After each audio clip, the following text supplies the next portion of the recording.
to 2 Minute Tuesday, your weekly bite-sized masterclass for garment decorators. And today we're going to be talking about top tips for beginners and when you get started. The number one question we get asked and the most important thing as a garment decorator is making sure your heat press is set up correctly.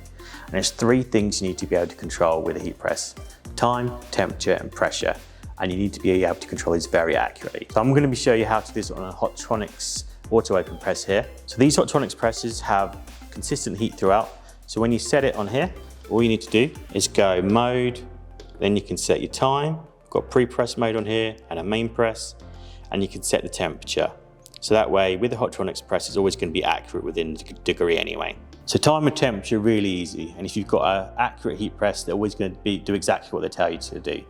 But the most difficult part is pressure. The way you can understand this is, with a good heat press, you should be able to pull it down with 2 fingers. Just like that. That's all it should take. It shouldn't be hard work. It should be really easy for you to do.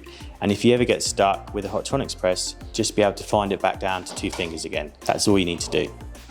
That's time, temperature, and pressure, the 3 most important things, because when you're fusing heat transfers or heat transfer vinyl, or even sublimation, everything is an exact science. That's why you should always follow the recipe and you get it right every time. My final top tip is to make sure you invest in a good high quality heat transfer that's going to last wash after wash. So I'm going to try using one of our Ultracolor Max direct film heat transfers, and I'm going to apply the logic of time, temperature, pressure and show you how to get perfect results. Just going to grab a Bella Canvas t-shirt here. Just going to glide it on. Another bonus tip for you is always make sure you pre-press.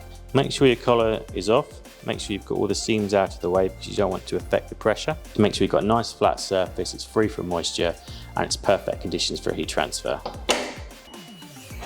Now get your heat transfer. This is an Ultracolor Max direct film heat transfer. Place it on here, put a cover sheet on, and we're going to fuse it for 12 seconds this time.